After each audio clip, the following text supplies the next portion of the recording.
தக்குவா. தக்குவா இது அல்லாஹ்வுடைய வஸிய்யா, அல்லாஹ்வுடைய வஸிய்யா, அறிவுரை. قال تعالى وَلَقَدْ وَصَّيْنَا الَّذِينَ أُوتُوا الْكِتَابَ مِنْ قَبْلِكُمْ وَإِيَّاكُمْ أَنِ اتَّقُوا اللَّهَ.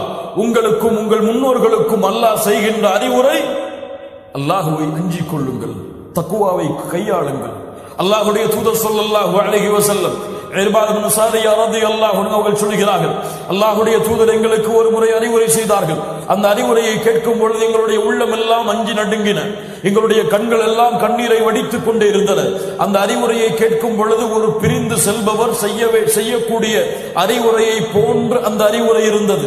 அல்லாஹ்வுடைய தூதரிடத்திலே கேட்டோம், அல்லாஹ்வுடைய தூதரே ஃபௌசினா, எங்களுக்கு அறிவுரை செய்யுங்கள், உபதேசம் செய்யுங்கள். முஹம்மது ரசூலுல்லாஹ் சொன்னார்கள், ஊஸீகும் பித்தக்வல்லாஹ், உங்களுக்கு அல்லாஹ்வுடைய அச்சத்தை கொண்டு அறிவுரை செய்கிறேன். அபூபக்கர் ரலியல்லாஹு அன்ஹு உமரை அழைத்தார்கள், யா உமர் இத்தகில்லாஹ். உமர் அவர்கள் இப்னு உமரை அழைத்தார்கள், இப்னு உமர் இத்தகில்லாஹ். இப்னு உமர் உஸ்மானை அழைத்தார்கள், யா உஸ்மான் இத்தகில்லாஹ். உஸ்மான் அலி அழைத்தார்கள், யா அலி இத்தகில்லாஹ். ஒட்டுமொத்த சஹாபாக்களுடைய அறிவுரை, அல்லாஹ்வின் அறிவுரை, அல்லாஹ்வுடைய தூதரின் அறிவுரை, சஹாபாக்களின் அறிவுரை, ஒட்டுமொத்த உலகத்திலே வாழக்கூடிய மூமின்களுடைய ஒட்டுமொத்த அறிவுரை, ஒவ்வொரு மூமின்களுக்கும் அனித்தகுல்லாஹ், அல்லாஹுவை அஞ்சிக் கொள்ளுங்கள். அல்லாஹுவை அஞ்சினால், அல்லாஹுவை அஞ்சக்கூடியவர்களாக மாறினால் என்ன கிடைக்கும்? قال تعالى فإن الله يحب المتقين. فإن الله يحب المتقين. அல்லாஹ் நிச்சயமாக அல்லாஹுவை அஞ்சக்கூடிய முத்தகீன்களை நேசிக்கிறார்.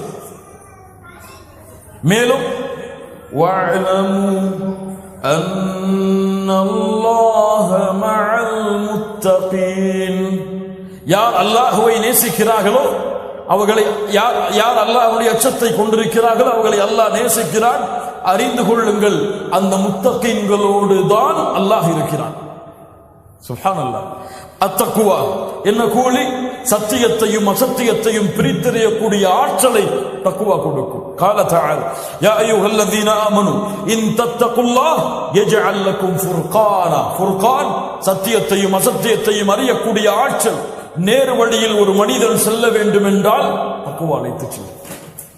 அல்லாஹ் ரப்பல் ஆலமீன் தக்வாவுடைய சிறப்பு, வமன் யத்தகில்லாஹ் யஜ்அல் லஹு மக்ரஜா.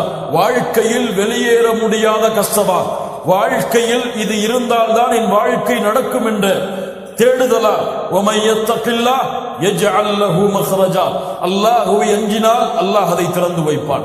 வயர்ஸுகுஹு மின் ஹைஸு லா யஹ்தஸிப். அவன் எண்ணாத புறத்திலிருந்து அல்லாஹ் அவனுக்கு வாழ்வாதாரத்தை கொடுப்பான். قال تعالى ولو أن أهل القرى آمنوا واتقوا لفتحنا عليهم بركات من السماء.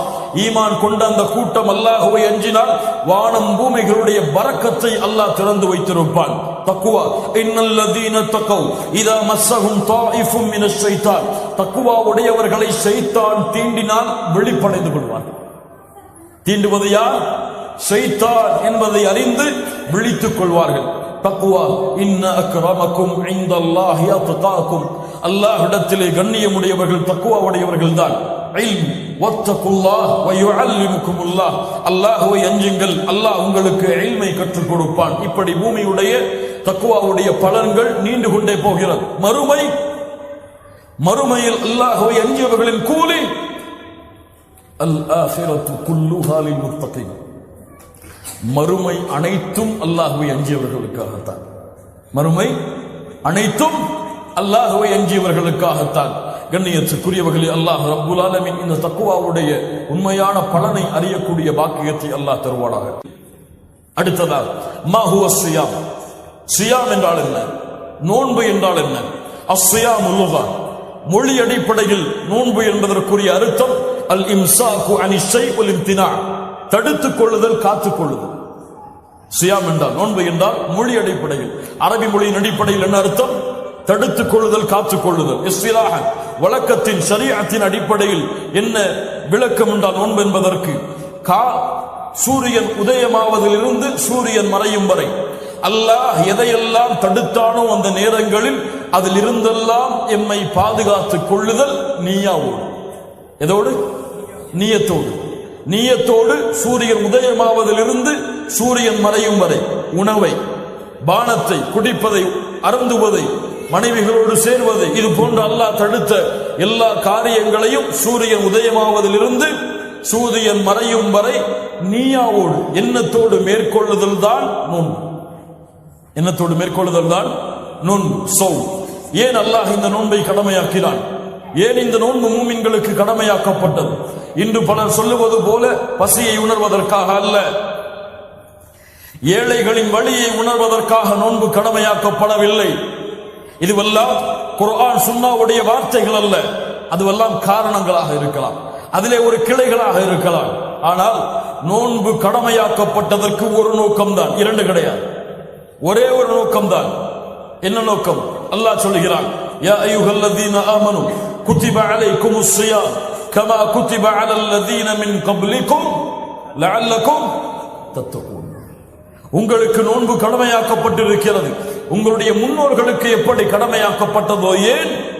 லஅல்லக்கும் தத்தகூன், தக்குவாவை அடைய வேண்டும் என்ற காரணத்திற்காக. தக்குவாவை அடைய வேண்டும் என்ற காரணத்திற்காக.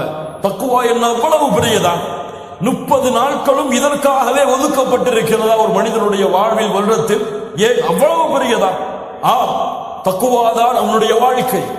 ஒரு மூமினுடைய வாழ்க்கை தக்குவா, ஒரு மூமினுடைய அடிப்படை கொள்கை தக்குவா. தக்குவா இல்லாமல் மூமின் கிடையாது, அவன் வாழ்க்கையில் எந்த துறையும் கிடையாது இந்த தக்குவா ஆக்கிரமிக்காமல். அது என்ன தக்குவா? அரபியிலே தமிழிலே கேள்விப்பட்டால் பயம், அச்சம் என்று சொல்லுவோம். உண்மையான விளக்கம் அதுவல்ல. தக்குவா என்பதுடைய பொருள் அதுவல்ல. அத்தக்குவா இஸ்மு தக்கா வல் மஸ்தர் அல் இத்திகா கிலாஹுமா மஅഖூதும் மின் மாத்தத்தில் வகா. அல் விகாயா, தடுத்தல், பாதுகாத்தல், தக்குவாவுடைய உண்மையான அர்த்தம். எப்படி தடுத்தல், பாதுகாத்தல்? அல்லாஹ்வுடைய கட்டளைகளை செயல்படுத்துவதன் மூலமாக இந்த தக்குவா தடுக்கும் அல்லாஹ்வுடைய வேதனையிலிருந்து, இந்த தக்குவா தடுக்கும் அல்லாஹ்வுடைய கோபத்தில் இருந்து. இது ஒரு விகாயா, இது ஒரு பாதுகாக்கக்கூடிய கேடயம். இவனுடைய வாழ்க்கையில் அல்லாஹ்விற்கு கட்டுப்படுதல், அல்லாஹ்வுடைய தூதருடைய வார்த்தைகளுக்கு கட்டுப்படுதல், இந்த செயல்பாடுகள் இருந்தால் இவனை அல்லாஹ்வுடைய கோபத்தில் இருந்தும் அல்லாஹ்வுடைய வேதனையில் இருந்தும் தடுக்கக்கூடிய ஆயுதம் தான் தக்குவா. உமர் இப்னு கத்தாப் ரலியல்லாஹு அன்ஹு உபை இப்னு கஅப் அவர்களை சந்தித்தார்கள். யா உபை மத்தக்குவா, யா உபை மத்தக்குவா. உமர் கேட்கிறார் உபை இடத்திலே ரலியல்லாஹு அன்ஹுமா, தக்குவா என்றால் என்ன? உமர் அவர்களுக்கு உபை அவர்கள் விளக்கம் சொன்னார்கள். உமரே, முள்ளுள்ள இடத்தில் நடந்திருக்கிறீரா? ஆம். எப்படி நடப்பாய் உமரே ரலியல்லாஹு அன்ஹு? ஆடைகளை உயர்த்தி பிடித்துக் கொண்டு எந்த இடத்திலே முள்ளில்லையோ அந்த இடத்திலே பாதங்களை வைத்து செல்லுவேன். உமர் அவர்கள் சொன்னார்கள், உபை சொன்னார்கள், தக்குவா, அதுதான் அல்லாஹ்வின் அச்சம். என்ன சொல்ல வருகிறார்கள்? உன் வாழ்க்கையிலே செயல்படுகிறாய், செயல்படும் செயல்களில் யோசி, இங்கே அல்லாஹ்வுடைய கட்டளை இருக்கிறதா? இதை அல்லாஹ் தடுத்திருக்கிறானா, அனுமதித்திருக்கிறானா? இதை செய்தால் அல்லாஹ் பொருந்திக் கொள்வானா, வெறுப்படைவானா? இது அல்லாஹ்வுடைய கோபத்திற்குரிய செயலா, அல்லாஹ்வை மகிழ்ச்சி அடையக்கூடிய செயலா என்று வாழ்க்கையுடைய ஒவ்வொரு நிமிடமும் ஒரு முஃமின் எடை போடுதல் தான் தக்குவா. இதை அடைவதற்காகத்தான் ரமதானை அல்லாஹ் கடமையாக்கி இருக்கிறார். காலையில் முதல் பசியாக இருப்பான், என்ன உணவு வைக்கப்பட்டாலும், அவன் விரும்பிய என்ன உணவு இருந்தாலும், ஒரு கடுகளவு ஈமானுள்ள மூமினாக இருந்தாலும் அவன் தொடமாட்டான். இயற்கையாக அல்லாஹ் கொடுத்த தக்குவா. ஏன்? அவன் தன் வாழ்க்கையில் அதை அதிகப்படுத்த வேண்டும் என்ற காரணத்திற்காக. அவனுடைய மனைவி ஹலாலான மனைவி, ஆனால் அவள் எப்படி இருந்தாலும், இந்த நிலையில் இருந்தாலும், எவ்வளவு அழகாக இருந்தாலும் ரமதானுடைய மாதத்தில் நெருங்க மாட்டான் பகல் பொழுதுகளில். ஏன்? அல்லாஹ் கட்டளையிட்டு இருக்கிறான், அல்லாஹ் தடுத்திருக்கிறான். நோன்பிலே உணவை உட்கொள்ளக்கூடாது பகல் பொழுது, தடுத்தவன் யார்? அல்லாஹ். செயல்படுகிறேன். மனைவிடத்திலே சேரக்கூடாது, தடுத்தவன் யார்? அல்லாஹ். இது போன்று உன் வாழ்க்கை அனைத்திலும், உன் வியாபாரத்தில், உன் தொழில் துறையில், உன் வருமானத்தில், உன் வாழ்க்கையுடைய விளையாட்டுகளில், உன் வாழ்க்கையுடைய பொழுதுபோக்குகளில், எல்லா துறையிலும் அல்லாஹ்வுடைய கட்டளை இருக்கிறதா, அல்லாஹ்வுடைய தூதருடைய கட்டளை இருக்கிறதா என்று பார்த்தல் தான் தக்குவா. இதை கொடுப்பதுதான் அல்லாஹ் ரப்புல் ஆலமீன் ரமதானை கடமையாக்கிய நோக்கம். படைப்புகளை அல்லாஹ் படைத்ததின் நோக்கம் என்ன? என்ன? வமா ஹலக்துல் ஜின்ன வல் இன்ஸ இல்லா லியஅபுதூன். அல்லாஹ் படைப்புகளை படைத்ததன் நோக்கம் அல்லாஹ்வை வணங்குதல். அல்லாஹ்வை வணங்குதலை அல்லாஹ் ஏன் கடமையாக்கிறான்? படைப்புகளை அல்லாஹ் படைத்ததன் நோக்கம் அல்லாஹ்வை வணங்குதல். அல்லாஹ்வை வணங்குதலுடைய நோக்கம் யா அய்யுஹன் நாஸ் உஅ்புது ரப்பக்குமுல்லதீ ஹலககும் வல்லதீன மின் கப்லிக்கும் லஅல்லக்கும் தத்தகூன்.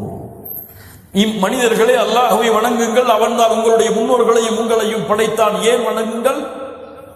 தக்வாவை அடைவீர்கள். அல்லாஹ் படைப்புகளை படைத்ததன் நோக்கம் அல்லாஹ்வை வணங்குதல்.